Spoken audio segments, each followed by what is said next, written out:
తొందరగా పెట్టరా వెదవా. శుభమాని పెళ్లి జరుగుతుంటే ఏదో బూతు మాటలు మాట్లాడతావే. తెల్లవారుజామును పెళ్లి పెట్టుకుని ఇంకా డెకరేషన్ పూర్తవలేదా? మిమ్మల్ని అనవసరంగా నమ్మి కాంట్రాక్ట్ ఇప్పించారు. నీకు బుద్ధి లేదో నాకు బుద్ధి లేదో నాకేం అర్థం అవ్వట్లేదు. ఏమయ్యా బుర్రా, పెళ్లి కూతురు తండ్రివి, వీళ్ళ చేత బాధ్యతగా పనులు చేయించుకో. అలాగేనండి. నేను ముహూర్తం టైంకి వచ్చేస్తా. అలాగేనండి. అర్థమైందా? అలా కానీ త్వరగా కానివ్వండి రా బాబు, టైం అయిపోతా ఉంది. చేస్తున్నాం కదరా. హాయ్. హాయ్. హలో సౌమ్య, ఏంటి ఇలా వచ్చారు? What a wonder. నీకింత శ్రమ ఎందుకు సౌమ్య? కాకితో కబురు చేస్తే నేనే వచ్చావాడిగా. అసలు కాకులన్నీ ఇక్కడే ఉన్నాయి కదా.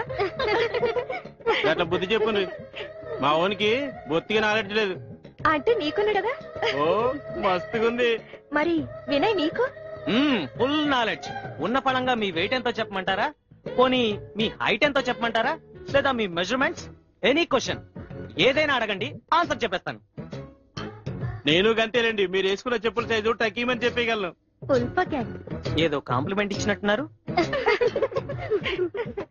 ఓ పని చేద్దాం, మీరంతా జీనియస్లు కదా. నేను పొడుపు కథ వేస్తాను, మీరు విప్పగలరా? ఓ మీరు వేస్తూనే ఉండండి, మేము విప్పుతూనే ఉంటాం. ఎక్కడి నుంచో వచ్చిన వాడు అంతా విప్పేశాడు, చెయ్యి అందుకున్నాడు, గట్టిగా పెట్టేశాడు. చెప్పండి చూద్దాం. ఏ చెప్పలేరా? ఓడిపోయినట్టు సిగ్గేస్తుంది. అంత విషయం లేదమ్మా, తెలిస్తే చెప్పండి, లేకపోతే లేదు. మీరంతా పెద్ద జీనియస్లు కదా. ఇలాంటి విషయాల్లో మాకు అఆలు కూడా తెలియవు. పోనీ మీరే చెప్పండి. అంటే అందరూ ఓడిపోయినట్టే కదా. ఓడిపోయినట్టే. ఆ వచ్చిన వాడు గాజుల వాడు, విప్పింది గాజుల మూట, పెట్టింది గాజులు. ఇంతే. సరే సరే సరే, ఈసారి నేను పొడుపు కథ వేస్తాను, మీరు విప్పండి. ఓకే. ఓకే ఓకే చెప్తాను. అదే పనిగా చూసుకోవటం, సరి చేసుకోవటం, పెట్టుకోవటం. చూసుకోవటం, సరి చేసుకోవడం, పెట్టుకోవడం. చూసుకోవటం, సరి చేసుకోవడం, పెట్టుకోవడం. చూసుకోవడం, సరి చేసుకోవడం, పెట్టుకోవడం. పొడుపు కథలన్నాక ఇలాగే ఉంటాయమ్మా మరి. ఎవరు నిద్రపోయినా పెళ్లి కొడుకు పెళ్లి కూతురు నిద్రపోవడానికి ఇలా తెల్లారి ముహూర్తాలు ఇట్లాగే ఉంటాయి మరి. ముహూర్తం దాటిపోతున్నది, నువ్వు గాని జల్ది చదువు మంత్రాలు. అలాగేనమ్మా బాబు, దండం పెట్టుకుని ఆయన శుక్లాం వరదనం విష్ణు శశివర్ణం చతుర్భుజం ప్రసన్న వదనం ధ్యాయే సర్వ విఘ్నోపశాంతయే. అయ్యా త్వరగా పెళ్లి కుమార్తెను తీసుకురండి. అయ్యయ్యో, కొంప మురిగిందయ్యా, కొంప మురిగింది. పెళ్లి కూతురు నగలు కనపట్ల. ఏమండి తాపి చంద్రయ్య గారు, మీ కాలనీ వాసులందరూ మంచోళ్ళని తెలిసి సంబంధం కలుపుకున్నా ఇట్లా అన్యాయం చేస్తారా? ఇన్స్పెక్టర్ అమ్మా, మీరన్నా చెప్పండి. బుర్రవారు అనవసరంగా నిందలేయమాకండి. ఇంకా నిందలంటారేంటండి? నా కూతురు జీవితం నాశనం చేసింది కాకుండా. ఇందాకటి నుంచి వింటున్నానండి, మా కాలనీ వాళ్ళ గురించి చాలా తప్పుగా మాట్లాడుతున్నారు. తర్వాత మీరు బాధపడాల్సి ఉంటుంది, కాస్త జాగ్రత్తగా మాట్లాడండి. కాపీ చంద్రయ్య గారన్నా మేమన్నా నిప్పు లాంటి వాళ్ళం అండి, నిప్పు లాంటి వాళ్ళం. నిప్పు లాంటి వాళ్ళు కాబట్టి నా కూతురు జీవితాన్ని కాల్ చేశారు. బుర్రగారు అనవసరంగా ఆవేశపడమాకండి, కాస్త నిదానించండి. మీ నగలు ఏడపోయినాయో ఆరాధిద్దాం. నిజం నిప్పుల మీద కాల్తాదే. మా తాపీ కాలనీ గురించి మీకేం తెలుసు? మీరేం చేస్తారో ఏమో, ఆ నగలు మాకు దక్కేలా చూడమ్మా. చూడు తమ్మి, నువ్వు ఆఖరణ సొమ్ములు ఎప్పుడు చూసినావు? రాత్రి నగలు తీసుకొచ్చి నగల బాక్స్ లో పెట్టానమ్మా.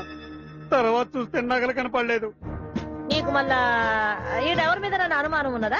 రాత్రి నలుగురు కుర్రాళ్ళు పెళ్లి మండపం కట్టడానికి వచ్చారు. అందులో ఒకడు మా గదిలోకి వచ్చాడు. సాల్ ఈ సూర్యకాంతమ్మకు గాకులు సాల్. ఇంతకెవరా నలుగురు పోరగాండ్లు? చూడండి చంద్రయ్య గారు, మర్యాదగా నలుగురు పోరగాళ్ళని పిలిపిస్తారా, నా డ్యూటీ నన్ను చేయమంటారా? అబ్బాయి ఇదియా, ఆ పిల్లగోళ్ళు తింటారా మనం? ఏం రావారి సొమ్ములు గిట్లా తీసిండ్రా? నాకు మర్యాదగా చెప్పాలి, ఎందుకంటే ఈ ఎస్ఐ సూర్యకాంతమ్మ చేతికి దొరికిన ఎసోంటి మొగోడినైనా పెండ్లికి పనికి రాకుండా చేస్తా. సార్ మాకేం తెలియదు సార్, మమ్మల్ని నమ్మండి సార్, మేము ఆ నగలు తెలియదు సార్. అవునేసే గారు, అలాంటి వాళ్ళు గారండి, చాలా మంచి వాళ్ళు. అవునండి అమ్మగారు, ఆ కుర్రాళ్ళు చాలా బుద్ధిమంతులండి. ఆహా, ఆ లసోంటోళ్ళు అవునో కాదో స్టేషన్ లేసి ఈ లంబడికేలను ఉతికితే గప్పుడు తెలుస్తుంది చంద్రయ్య గారు. ఏ 303 ఈ నలుగురు బచ్చాగాళ్ళని జీవెక్కి మనం తీసుకెళ్లిపోతున్నారే. సౌమ్య వద్దని చెప్పవే. కూతురి జీవితాన్ని మీరే కాపాడాలి ఇన్స్పెక్టర్ అమ్మా, మీరే కాపాడాలి. చూడమ్మా, నువ్వు ధైర్యంగా ఉండు, ఏడవకు. తమ్మి నువ్వు బుగులు పడకు. ఈ నా కొడుకుల ఆ సొమ్ములు మా ఆయన పక్కీరు మర్రి చెట్టు తొర్రలు పెట్టినా నేను తీసుకొస్తా, నీ బిడ్డ పెళ్లి చేస్తా. చాలా అలాగే.